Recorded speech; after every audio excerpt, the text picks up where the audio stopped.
आणि मॅनिक्युअर आणि पेडिक्युअर मध्ये काय होते? मॅनिक्युअर म्हणजे हातांची काळजी घेणे आणि पेडिक्युअर म्हणजे पायाची काळजी घेणे. ते सगळ्यांना माहिती आहे. हा टॉपिक आपला थेरीच्या वेळी झालेला आहे. ठीक आहे. आता 2-3 प्रकारचे मॅनिक्युअर्स असतात. एक प्लेन मॅनिक्युअर, एक ऑइल. ठीक आहे. आता 2-3 प्रकारचे मॅनिक्युअर्स असतात. एक प्लेन मॅनिक्युअर, एक ऑइली मॅनिक्युअर आणि प्रोफेशनल किंवा ॲडव्हान्स मॅनिक्युअर. आता आपण कोणतं करणार आहे? Plain manicure. आता प्लेन मॅनिक्युअर मध्ये कसं आहे? सगळ्यात पहिल्यांदा आपल्याला कुठले मॅनिक्युअर म्हणा, कुठलं प्रॅक्टिकल करायचं म्हटलं तर आपल्याला काय करायचं असते? ट्रॉली पहिल्यांदा सजवायची असते. हां, त्याच्यानंतर मॅनिक्युअरसाठी काय लागतं? बोल लागतात.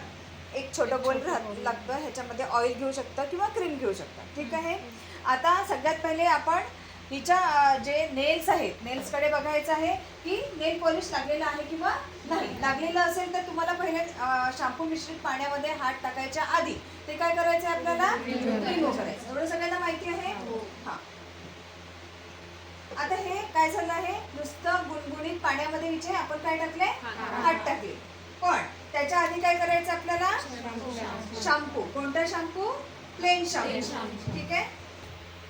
मसाज करायची असेल तर ऑइलनीच मसाज करायची असते. ठीक आहे. ह्यामध्ये तुम्ही सरसोचं तेल घेऊ शकता, त्यामध्ये जैतूनचं तेल घेऊ शकता, तुम्ही तिळाचं तेल घेऊ शकता. सीझननुसार तुम्हाला ऑइल अप्लाय करायचा असतो. बेस कोट लावायचा असतो. ठीक आहे. आणि नंतर नेल पॉलिश आणि नंतर टॉप कोट. लक्षात राहील. हो. आणि नेल पॉलिश लावायचं कसं असते?